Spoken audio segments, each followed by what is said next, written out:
On a ici une suite un plus 1 égale f de un pour laquelle on demande de trouver un équivalent quand n tend vers plus infini. On va tout d'abord commencer par déterminer la limite de la suite un.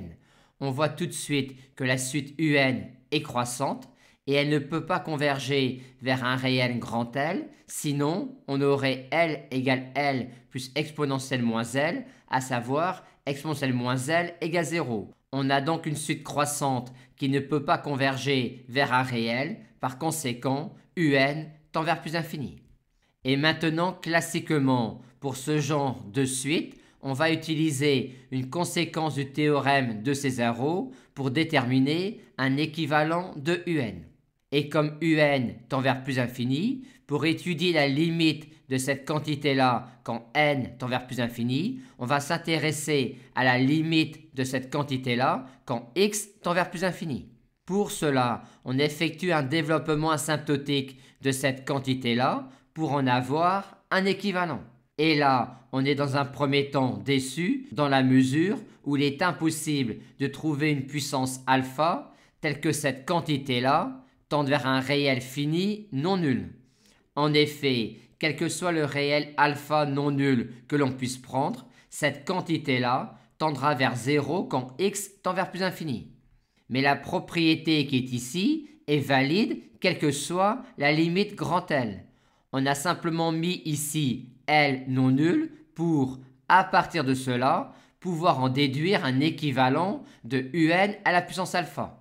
Mais nous ici, on a que quel que soit alpha non nul, cette quantité-là tend vers 0, donc quel que soit alpha non nul, cette quantité-là tend vers 0.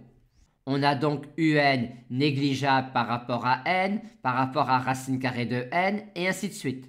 Il va donc nous falloir booster un pour que la nouvelle quantité tende vers plus infini à une vitesse qui est une puissance de n. On va donc désormais essayer d'appliquer cela non pas à un, mais à Vn égale exponentielle un. On commence tout d'abord par déterminer la relation de récurrence sur Vn et on applique notre procédé à Vn. On détermine pour cela un équivalent quand x tend vers plus infini de cette quantité-là, ce qui nous donne cela. Et on voit alors tout de suite que pour alpha égale 1, on a ici une constante qui est 1. Par conséquent, on en déduit que Vn plus 1 moins Vn tend vers 1 et que donc Vn sur n tend vers 1 et que donc Vn est équivalent à n. Peut-on maintenant en déduire un équivalent de un?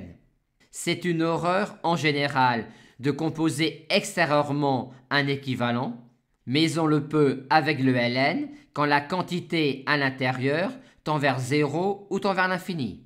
Remontrons-le ici. On traduit exponentielle un équivalent à n par l'égalité exponentielle un égale n plus plutôt de n, ce qui nous conduit à cette écriture-là de un. Or, on a ici une quantité qui est clairement négligeable par rapport à ln de n. On peut donc bien en déduire que un est équivalent à ln de n.